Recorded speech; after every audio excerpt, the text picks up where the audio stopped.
Kapag usaping pangkalusugan, dapat laging updated. Department of Health o DOH idineklarang National No Smoking Month ang buwan ng Hunyo. Pero ang bilang ng mga kabataang gumagamit ng e-cigarette sa bansa, dumarami. At ang kaso naman ng dengue sa Pilipinas, bumaba. At ngayong National Kidney Month, paano nga ba natin mapapanatiling healthy ang ating mga bato? Pasadahan na po natin ang lahat ng yan sa Pinoy MD Latest Health Update. Ngayong Hunyo, National No Smoking Month ayon sa Department of Health. Layo nitong ipaalam sa publiko ang masasamang epekto ng sigarilyo at e-cigarette o vape. At hikayatin silang tigilan ang bisyong ito.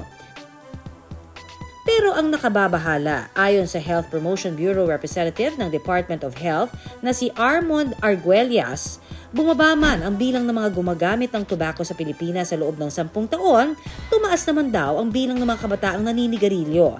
Kasama kasi rito ang bilang ng mga gumagamit ng e-cigarettes. Ayon po sa Global Youth Tobacco Survey, 14% o isa sa bawat 7 kabataang edad 13 hanggang 15 ay gumagamit na po ng tinatawag na e-cigarettes kada araw.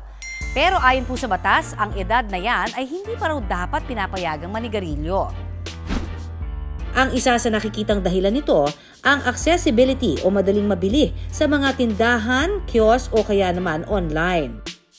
Ayon sa mga eksperto, mali raw ang paniniwala na mainam na alternatibo sa paninigarilyo ang e-cigarettes o vape. Posible rin kasing magkaroon ng mga gumagamit nito ng sakit sa baga na kung tawagin ay EVALI o yung e-cigarette or vape-associated lung injury.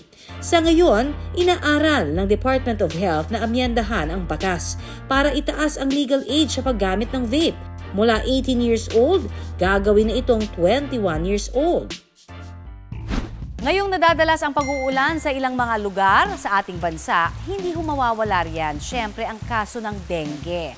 Pero ayon sa Department of Health, bumaba naman po ang bilang ng kaso ng dengue sa ating bansa. Yan daw ay dahil sa maagap na paghahanda ng mga Pilipino kontra dengue. Mula sa bilang na 5,380 na kaso ng dengue, bumaba ito sa bilang na 5,211 itong Marso hanggang Abril. Sa kabuuan, nagkaroon ng 59,267 dengue cases mula sa pagpasok ng taong 2024. Mula rito, naitala rin ang 164 na kaso ng pagkamatay dahil sa dengue. Ang payo ni Health Secretary Teodoro Herbosa, puksain ang mga lamok at pinamumugaran nito para hindi pa makapaminsala ang dala nilang dengue. Sa bisa ng Proclamation Number 184, idineklara ding National Kidney Month ang Hunyo. Ayon sa datos, nasa 6,000 ang namamatay kada taon dahil sa sakit sa bato.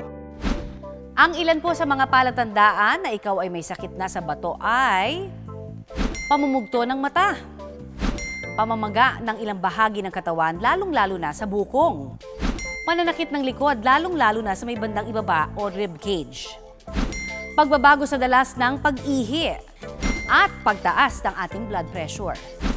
Para maiwasan ang pagkakaroon ng sakit sa bato, payo ng mga eksperto, panatilihing normal ang ating blood pressure, blood sugar, at magkaroon ng masustansyang dieta.